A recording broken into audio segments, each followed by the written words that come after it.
and spending weekends practicing Saturday Night Live skits with my cousin.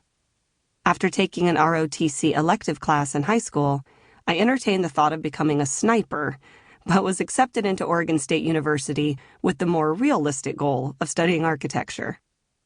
I never dreamed of being a prostitute. This wasn't the life I was promised when my boyfriend told me he loved me and wanted me and my baby to move with him to Vegas.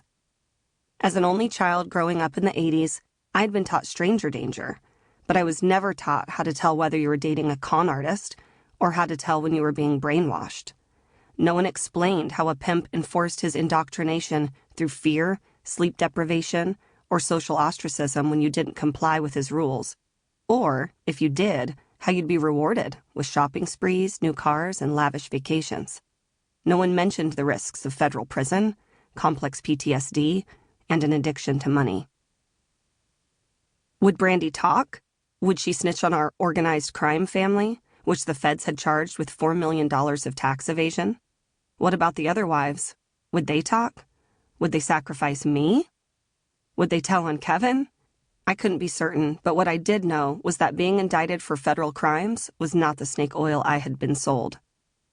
Come with me and I'll leave you in despair, says no boyfriend ever. Chapter 1. Vice Night. Then I passed by and saw you kicking about in your blood, and as you lay there in your blood, I said to you, live. September 2006. I zipped into the handicap spot closest to the parking garage elevator and hooked the fake blue handicap placard around my rearview mirror.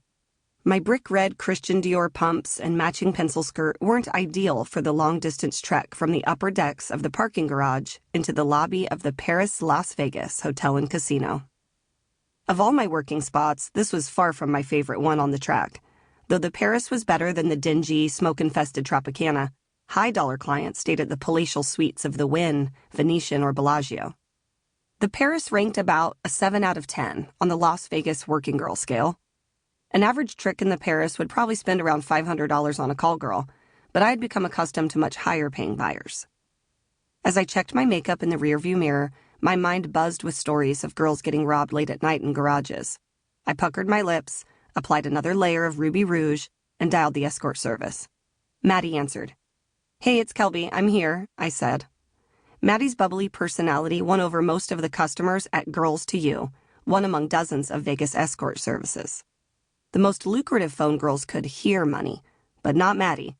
She was friendly, and everyone liked her, but booking the biggest calls wasn't her strength. "Okay, Kelb," she practically sang my name, 23145, Johnson, $150 pickup. Her giving my fake name a nickname cracked me up, though it was a common practice among the phone girls. "Thanks," I said, feigning gratitude.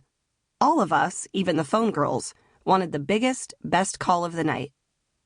Vegas escort services stay legal by claiming to send a dancer to a hotel room for $150. Anything the girl and the John discuss is between two consenting adults, allowing the booking agency to claim no knowledge of having hired such a girl if she ends up in a bust. The company gets the $150 pickup, the phone girl gets a 20% tip, and the working girl keeps the rest. Of course, the phone girls wanted to send the best of us to draw a larger tip. If one of us started tips at $600, then the phone girl racked up $100 simply by answering the phone. We'd give $150 to the service, $100 to the phone girl, and $500 to the pimp. $1,500 for full service, the nice way to say sex, was always the goal, even if the John had to put it on a credit card. I usually took anything between $500 and $1,500.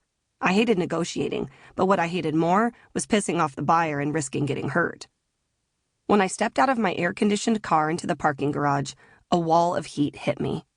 Though it was 10 o'clock at night, stifling temperatures oozed from the concrete jungle. A rim of sweat lined my forehead as the elevator bell dinged and the doors slid open. My already aching feet were grateful for the dated brownish-orange floral carpet that lined the casino's halls.